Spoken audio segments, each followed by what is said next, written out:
Wrong side नाही येऊ दे, इकडून पटकन येईल. ही आग लागली कशी काय?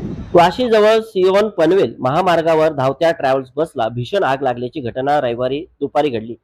बंगळुरूहून गुजरातमधील राजकोटकडे 22 प्रवाशांना घेऊन जाणारी ही खासगी ट्रॅव्हल्स बस सानपाडा परिसरातून जात असताना अचानक बसच्या बॅटरी विभागात स्फोट झाला. त्यानंतर काही क्षणातच आगीने रौद्ररूप धारण करत संपूर्ण बसला वेढले. आगीची तीव्रता वाढत असल्याचे लक्षात येताच चालकाने प्रसंगावधान दाखवत बस तातडीने थांबवली आणि बसमधील सर्व 22 प्रवाशांना सुरक्षितपणे खाली उतरवले. त्यामुळे मोठी जीवितहानी टळली. आग लागल्यानंतर बस रस्त्याच्या रॉंग साईडला उभी असल्याने काही काळ वाहतुकीवर परिणाम झाला आणि परिसरात एकच खळबळ उडाली.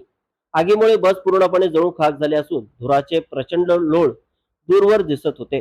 घटनेची माहिती मिळताच अग्निशमन दलाच्या गाड्या, पोलीस पथक आणि आपत्कालीन यंत्रणा घटनास्थळी दाखल झाल्या. अग्निशमन जवानांनी शर्थीचे प्रयत्न करत आगीवर नियंत्रण मिळवले. सुदैवाने या घटनेत कोणतीही जीवितहानी अथवा गंभीर दुखापत झाली नाही. मात्र बसचे मोठे आर्थिक नुकसान झाले असून आगीचे नेमके कारण आणि बॅटरी स्फोटामागील कारणाचा तपास सुरू आहे. चालकाच्या सतर्कतेमुळे 22 प्रवाशांचे प्राण वाचल्याची भावना घटनास्थळी व्यक्त केली जात होती. अग्निशमन दलाला 2:10 फायर कॉल आला की असं वाशी प्लाझा जो ब्रिज आहे, वाशी प्लाझा समोर तिथे मुंबईकडे जाणारी गाडीला आग लागली. म्हणून त्वरित घटनास्थळी मोठ्या प्रमाणात आग आहे असं समजल्यानंतर आम्ही आमची वॉटर ब्राउझर आणि फायर इंजिन ह्या दोन्ही गाड्या टर्नआउट केल्या. टर्नआउट केल्यानंतर लगेच आमच्या अधिकाऱ्यांनी, कर्मचाऱ्यांनी बसच्या चारी बाजूने फायर फायटिंग करण्यास सुरुवात केली आणि तसेच प्रमाणे मोठ्या प्रमाणात धूर निघत होता. तसेच बघितलं असेल तर टायरचा पण ब्लास्ट झाला आणि दोन्ही बाजूला टायर ब्लास्ट होऊन उडालेले आहेत.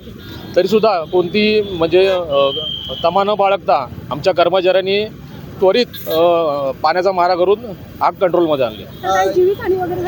नाही तर त्यानुसार सर्व आपले जे प्रवासी होते त्यांना सुरक्षित बाहेर काढले. कोणतीही जीवितहानी नाही. ओके, किती प्रवासी होते साधारणपणे? तरी साधारणपणे 20 ते 22 प्रवासी होते आणि त्यांना सुखरूप बाहेर काढण्यात आले. आगीचं कारण काय, म्हणजे कशामुळे?